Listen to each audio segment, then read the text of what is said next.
Bismillahirrahmanirrahim. Assalamualaikum warahmatullahi wabarakatuh.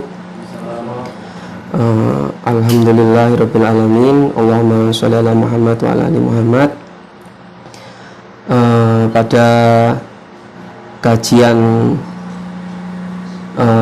online sore hari ini, alhamdulillah saya diberikan kesempatan oleh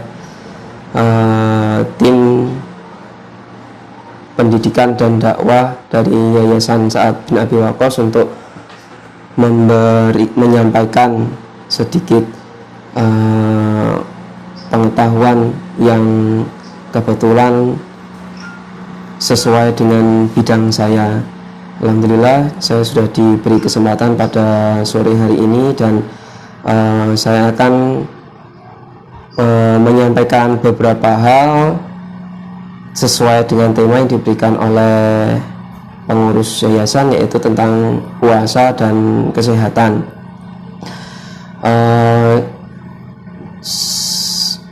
Sebelumnya saya memperkenalkan diri dulu. Nama saya adalah Dr. Wiraditya Sandi. Kebetulan saya adalah ASN atau aparatur terdaftar sebagai ASN atau aparatur sipil negara yang saat ini bertugas di Dinas Kesehatan Kabupaten Banyuwangi, unit kerja Puskesmas Kebaman. Dan alhamdulillah saya juga diberi kepercayaan untuk ikut menyumbangkan tenaga dan pikiran saya sebagai salah satu pengurus di Yayasan Sa'ad bin Abi Waqqas. Pemirsa sekalian, sore hari ini mungkin saya akan menyampaikan sesuatu yang agak beda, karena memang kompetensi saya adalah di bidang kesehatan. Jadi bukan dalam ilmu syariah agama. Jadi saya akan menyampaikan sesuatu bidang yang sesuai dengan kompetensi saya, dan tidak banyak menyinggung mengenai masalah syariat agama karena di luar dari kemampuan saya. Pada kesempatan sore hari ini saya juga berharap bahwa apa yang saya sampaikan ini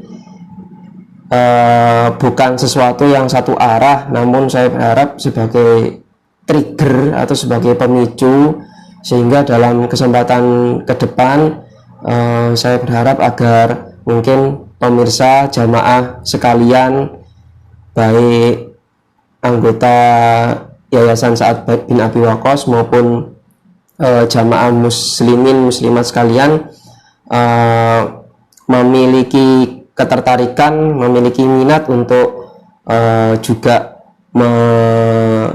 mengetahui bidang-bidang keilmuan kesehatan. Dan semoga di kesempatan lainnya, meskipun formal dan informal, jika ada sesuatu terkait dengan bidang kesehatan yang bisa yang ingin disampaikan, ditanyakan, monggo. Saya sangat open minded. Saya sangat senang jika bisa berbagi, jika bisa menyumbangkan keilmuan yang saya miliki, bisa ke saya pribadi mungkin, atau ke dokter atau tenaga kesehatan muslim lainnya, ada Pak Mustahid dan ikhwan-ikhwan muslimin sekalian. Dalam kesempatan sore hari ini saya akan menyampaikan sedikit hal mengenai puasa dan kesehatan.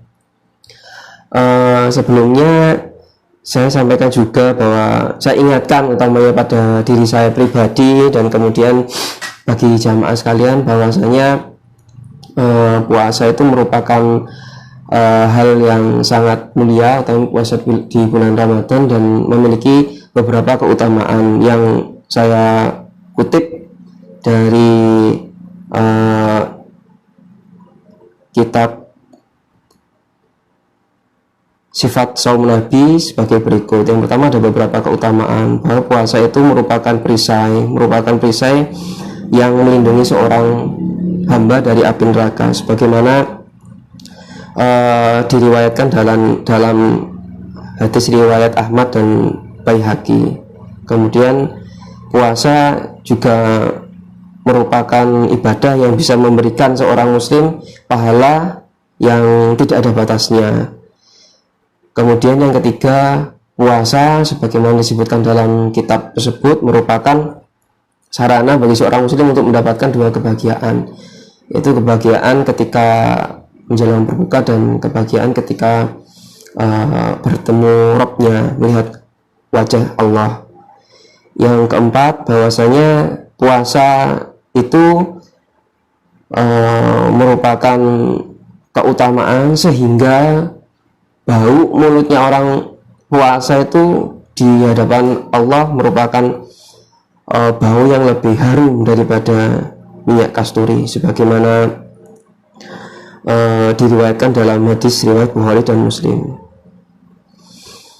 Kemudian keutamaan yang lainnya adalah puasa itu merupakan syafaat bagi orang yang menjalankannya, sebagaimana dalam hadis riwayat Ahmad yang artinya bahwa puasa dan Al-Quran itu akan memberikan syafaat kepada seorang hamba pada hari kiamat nanti.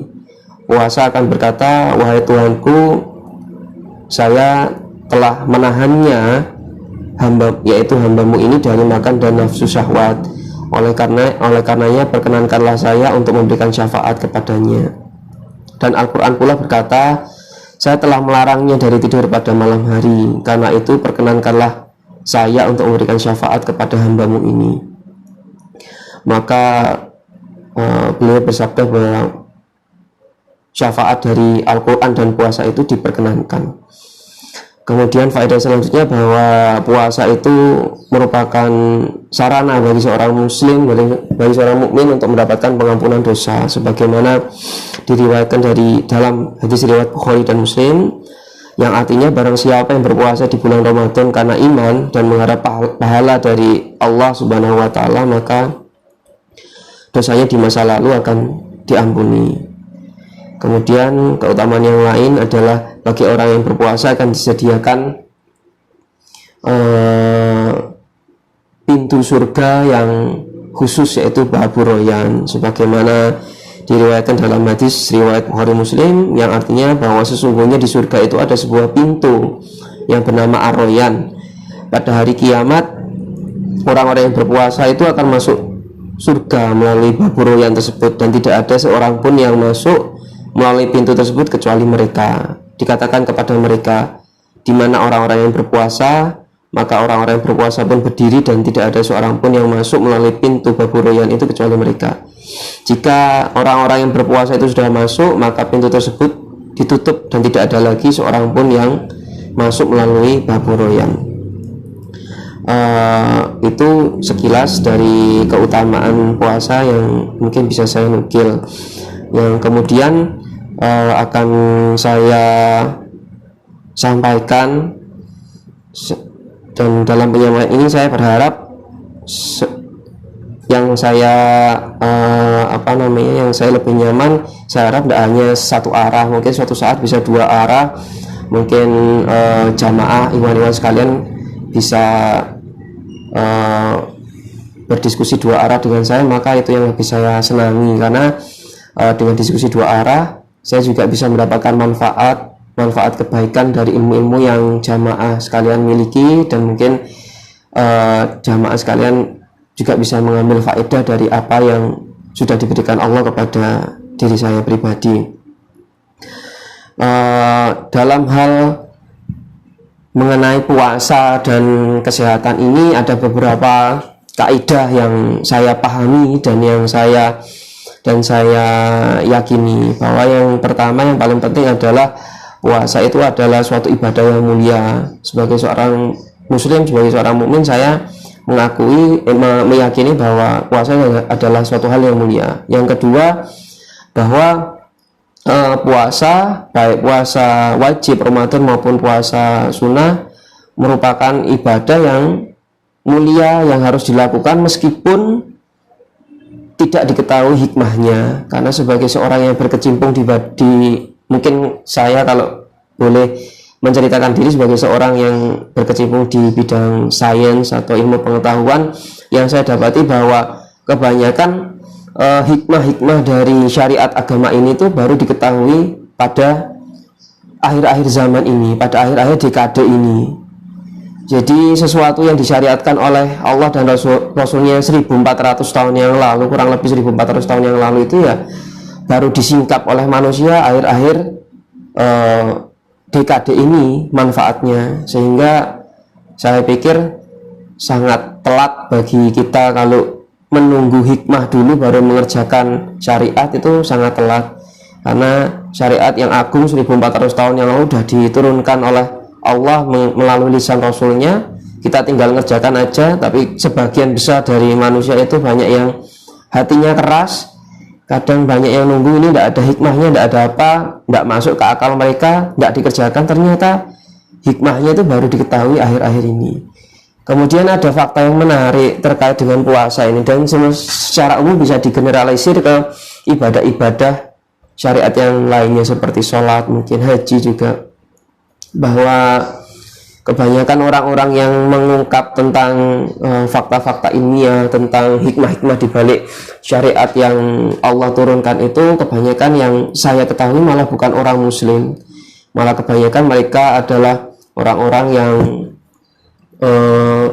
akademisi atau saintis di Amerika, di Eropa, yang notabene mereka memiliki nomenklatur atau etos penelitian yang sangat baik, yang sangat teliti, tidak asal-asalan, sehingga ketika mereka meneliti tentang suatu hal itu bisa qadarullah bisa menyingkap banyak hikmah di balik syariat-syariat agama ini. Khususnya pada kesempatan ini saya akan menyampaikan sedikit tentang puasa yang sudah diungkap oleh secara sisi saintis. Bagaimanapun juga yang saya sampaikan ini hanya sedikit, karena banyak sekali tentang puasa itu yang sudah diteliti, diuji cobakan, namun ya di luar dari apa yang saya baca. Sehingga saya pikir kalau kita mau membicarakan hikmah puasa dan kesehatan itu tidak cukup kalau cuma satu kesempatan ini. Mungkin ke depan dari para jamaah monggo kalau mau ingin mengadakan diskusi sendiri, karena saya sangat memiliki ketertarikan juga untuk membicarakan tentang hikmah-hikmah syariat agama ini yang bisa dibuktikan secara sains. Banyak sekali hal itu dan saya sangat tertarik hal itu. Dalam kesempatan kali ini saya memiliki beberapa referensi. Yang pertama, kurang lebih ada 3 referensi yang saya kutip untuk menjelaskan tentang hikmah puasa dalam bidang kesehatan. Yang pertama, saya kutip dari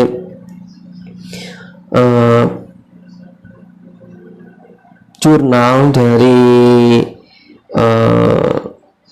Springer Science tentang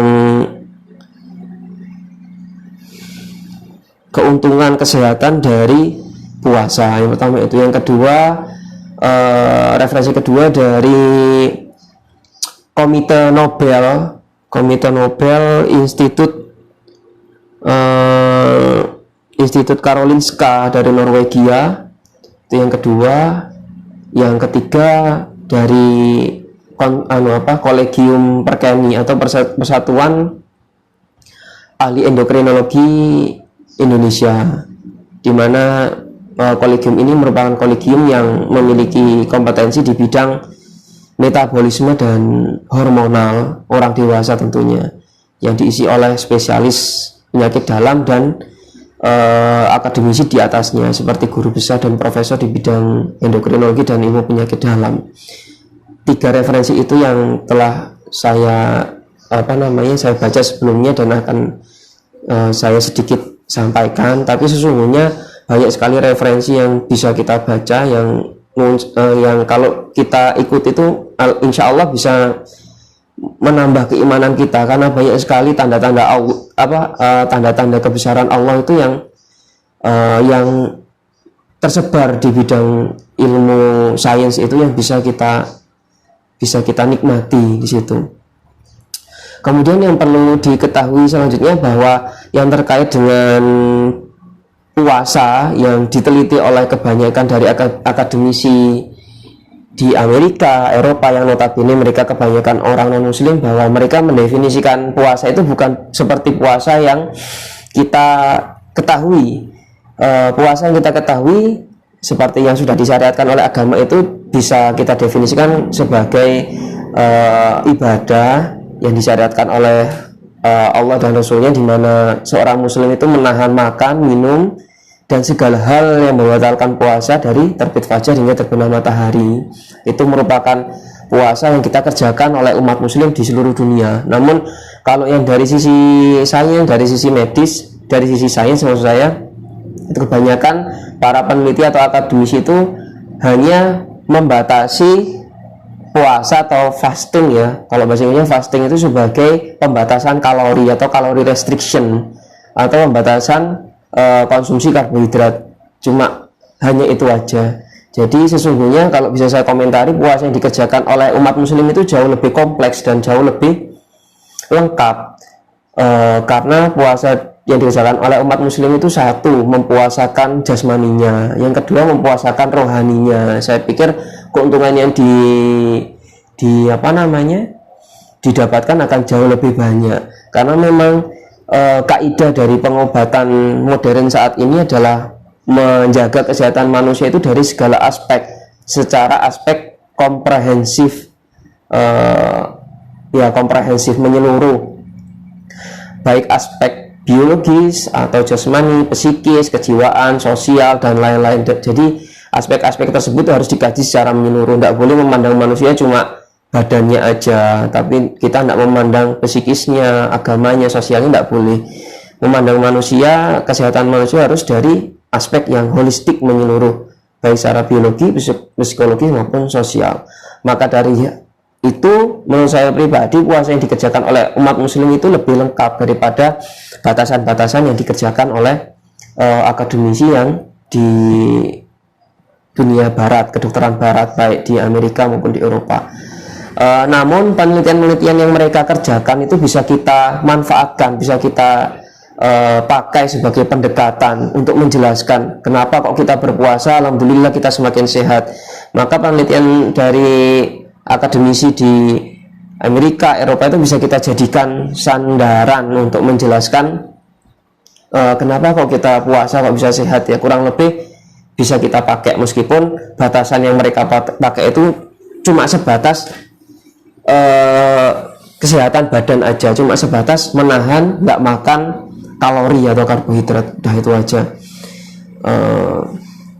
Dari beberapa referensi yang saya baca ya, bahwa secara biologi, secara jasmani aja ya, mungkin cuma cukup waktu untuk membahas jasmani aja, bahwa dari jasmani aja keuntungan manfaat kita berpuasa itu sudah cukup banyak sekali. Bahkan mungkin saya tidak sanggup ya untuk mengutarakannya satu persatu karena keterbatasan ilmu yang saya miliki. Secara ringkas mungkin bisa saya sebutkan, dari sisi fisiologis ada keuntungannya, dari sisi imunologis juga ada keuntungannya, dari sisi biokimia seluler jelas banyak, dari sisi endokrin juga banyak. Ada satu penelitian yang menarik yang dilakukan oleh orang Jepang, yaitu Profesor Yoshinori Ozumi, yang tahun 92 itu sempat sempat mengagetkan juga ya, tahun 92, yang akhirnya pada tahun 2000 sekian mengantarkan sang profesor ini untuk meraih penghargaan Nobel, yang di dunia sains itu penghargaan Nobel merupakan penghargaan bergengsi ya. Kalau misalkan seseorang sudah mendapatkan penghargaan Nobel, biasanya kerjanya di bidang sains itu diakui oleh dunia internasional. Profesor Yoshinori Ozumi itu melakukan penelitian yang sangat, ya prinsipnya sederhana, meskipun yang dikerjakan juga cukup kompleks ya. Jadi melalui penelitian di dalam laboratorium terhadap sel atau sel kapang. Sel kapang itu memang sel yang banyak digunakan dalam penelitian laboratorium. Sederhananya sel kapang itu mirip-mirip kayak sel ragi yang kita pakai untuk bikin roti dan yang sebagainya. Jadi dalam sel kapang itu diketahui ada bagian atau organel namanya, disebut dengan lisosom dan autofagosom. Kedua organel ini merupakan bagian-bagian dalam sel tubuh manusia yang mana kita ketahui bahwa semua makhluk hidup itu disusun oleh miliaran sel. Jadi sel itu merupakan unit terkecil yang membangun tubuh makhluk hidup, manusia juga di dalamnya. Dan di dalam sel kapang yang diteliti oleh Profesor Yoshinori itu kita bisa melihat bahwa lisosom dan autofagosom itu merupakan bagian-bagian yang dalam sel itu berguna untuk melakukan proses peremajaan atau proses rejuvenation atau peremajaan atau detoksifikasi, sehingga limbah-limbah. Jadi sel itu juga bisa kita ibaratkan kayak mesin ya. Untuk menghasilkan energi, mesin itu membutuhkan, kalau mesin diesel membutuhkan solar, kemudian dia membuang asap sebagai limbahnya. Sel pun juga mirip-mirip kayak gitu. Sel dalam tubuh manusia kayak gitu juga. Dia kayak mesin juga, dia butuh energi. Energinya itu dari kalori atau karbohidrat. Dan kemudian dia membuang limbah. Limbah inilah yang kemudian dikenal sebagai ROS atau reaktif oksidatif stress species, atau mungkin dikenal juga sebagai AGE, Advanced Glycation and Product, yang dimana kalau limbah-limbah dalam sel ini tidak dikelola dengan bagus, pada akhirnya akan bikin penyakit. Contohnya kencing manis, kanker, kemudian mungkin kita pernah mendengar lupus ya, penyakit lupus, penyakit autoimun, apalagi ya banyak ini yang pada akhirnya akan merusak tubuh manusia. Nah, untuk menghancurkan limbah itulah dalam tubuh sel itu bagian yang disebut lisosom dan autofagosom itulah yang berperan penting untuk menghancurkan limbah, sehingga dari limbah itu zat-zat toksik, zat-zat beracunnya bisa dibuang, dan zat-zat yang masih bisa dipakai bisa dipergunakan kembali atau dilakukan peremajaan.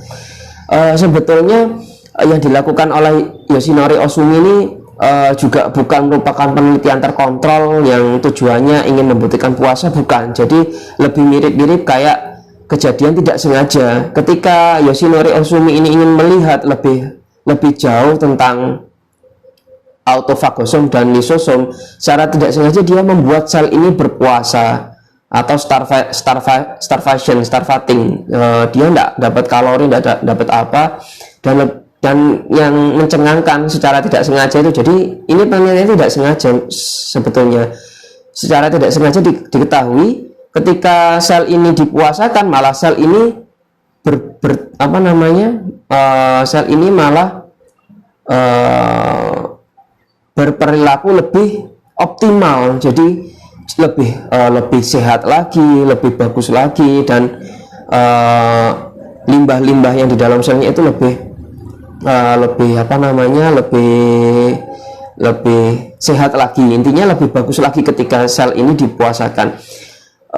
Yoshinori Ohsumi itu melakukan penelitian semacam ini tuh sejak mulai 92. Dia mendapatkan Nobel di tahun 2000-an itu dianggap karena apa yang dilakukannya itu bisa jadi footstep atau bisa jadi batu loncatan di tahun 2000-an, sehingga di tahun 2000-an itu lebih banyak lagi penelitian mengenai puasa, atau orang barat menyebutnya dengan intermittent fasting atau calorie restriction, sehingga bisa diketahui bahwa pembatasan jumlah kalori atau puasa itu ternyata melalui proses yang rumit, yang panjang, yang pada akhirnya diakui oleh banyak sekali ilmuwan di bidang kesehatan, bahwa puasa ini pada akhirnya akan menurunkan potensi kanker, menurunkan potensi penyakit kronis seperti diabetes, penyakit hipertensi, dan kemudian menurunkan potensi penyakit autoimun. Mungkin jarang jamaah yang mendengar, tapi autoimun cukup banyak di masyarakat kita, lupus dan lain sebagainya. Jadi melalui proses yang rumit itu bisa kita simpulkan bahwa peneliti akademisi barat itu mendapati bahwa puasa ini pada akhirnya menyehatkan kita. Cuma mereka melakukannya melalui proses panjang, sedangkan kita orang muslim sangat simpel sekali. Kita sami'na wa ta'na, kita cuma mengikuti perintah Rasul, kita dapat kesehatan. Sedangkan mereka yang di barat itu, mereka penelitian, bayangkan ya, Yoshinori Ohsumi itu 92, sampai sekarang 2020 masih banyak penelitian serupa. 18 tahun baru menyingkap sedikit. Jadi Masya Allah, kalau kita pikir dalam-dalam, ternyata apa yang disampaikan oleh Allah dan Rasulnya itu 1400 tahun yang lalu itu, ya tidak usah banyak kita pikirkan, ya banyak bermanfaat bagi kita. Ya orang lebih itu. Kemudian beberapa penelitian terbaru yang dipublikasikan dalam jurnal Springer juga memiliki nada yang serupa dari penelitian yang sudah saya sebutkan sebelumnya, bahwa puasa itu memiliki manfaat di bidang imunologis, biokimia, dan yang lain sebagainya. Kebetulan yang saya kuasai memang dalam istilah-istilah yang saintik, jadi mohon maaf jika saya pakai banyak istilah yang roto asing ya mungkin bagi jamaah sekalian. Di antaranya yang memang puasa itu akan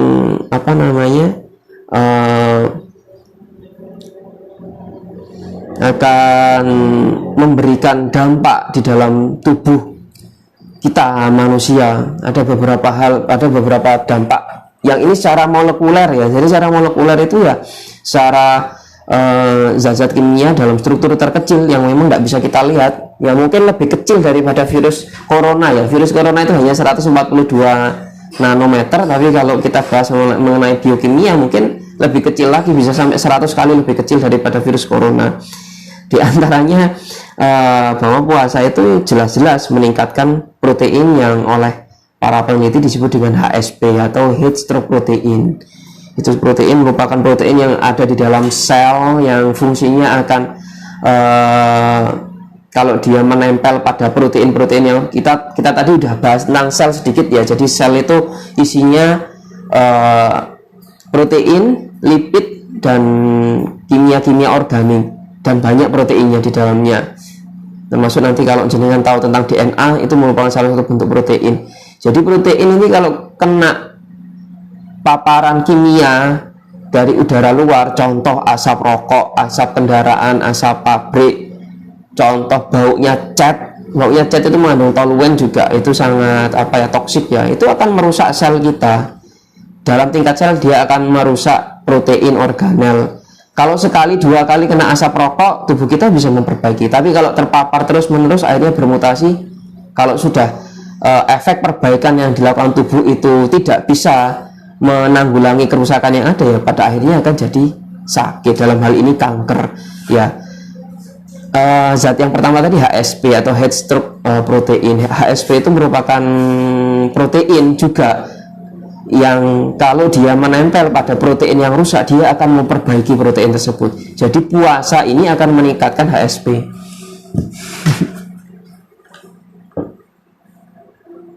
Oh ya, HSP. Itu ya, pokoknya HSP pada intinya akan bikin kita sehat. Kemudian zat-zat yang lain seperti adinopektin juga akan bisa bikin kita sehat. Leptin, terus menurunkan ROS dan yang lain sebagainya. Yang saya sebutkan yang semacam ini memang sesuatu yang mungkin jarang didengar oleh jamaah sekalian. Jadi saya sebutkan hanya sebagai trigger, sebagai pemicu. Mungkin suatu saat jamaah ada yang ingin tahu lebih dalam, monggo kita diskusi. Atau mungkin putra-putranya ada yang ingin jauh lebih dalam mendalami tentang sains, tentang biokimia, maka saya pikir ini bisa jadi trigger untuk memicu anak cucu kita juga bisa jadi seorang saintis yang bisa bermanfaat bagi muslimin dan muslimat sekalian. Yang pada intinya bisa saya simpulkan bahwa puasa itu melalui proses yang rumit, proses yang kompleks, yang pembuktiannya itu sangat susah, sangat membutuhkan waktu bahkan 20 tahun. Itu waktu yang singkat ya untuk membuktikan tentang sainsnya puasa ya. Mulai proses yang serumit itu ujung-ujungnya cuma mengatakan bahwa puasa itu sehat.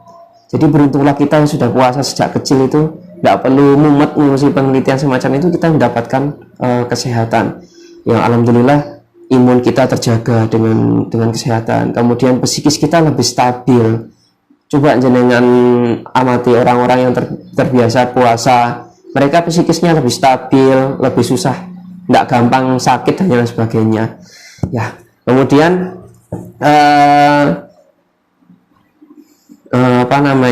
juga dalam kesempatan ini saya sampaikan sedikit juga sebagai pemicu juga bisa dan lain sebagainya, bagaimana saran dari dunia kesehatan bagi orang-orang yang berpuasa agar puasanya tetap sehat. Jadi secara garis besar, kalau yang saya pelajari dari beberapa referensi, utamanya dari referensi kalau yang membahas ini dari Perkeni ya, bahwa puasa yang kita kerjakan itu sesuai syariat, sesuai sunnah, insya Allah itu adalah puasa yang terbaik. Jadi kita tidak usah khawatir, kita tidak usah bingung-bingung puasa gimana yang terbaik. Ya, yang terbaik itu adalah puasa yang dikerjakan oleh Rasulullah, dicontohkan oleh Rasulullah, itu adalah yang terbaik. Kita puasa mulai terbit fajar sampai tenggelam matahari, itu adalah puasa yang terbaik. Kemudian kita menyegerakan puasa, itu adalah sesuatu yang sangat menakjubkan dari sisi sains. Jadi apa yang di dalam hadis itu memang ringan sekali kata-katanya, menyegerakan puasa. Tapi kalau kita lihat implikasinya dari sains sangat luar biasa. Menyegerakan puasa itu banyak sekali hikmah di dalamnya. Mengakhirkan sahur itu juga merupakan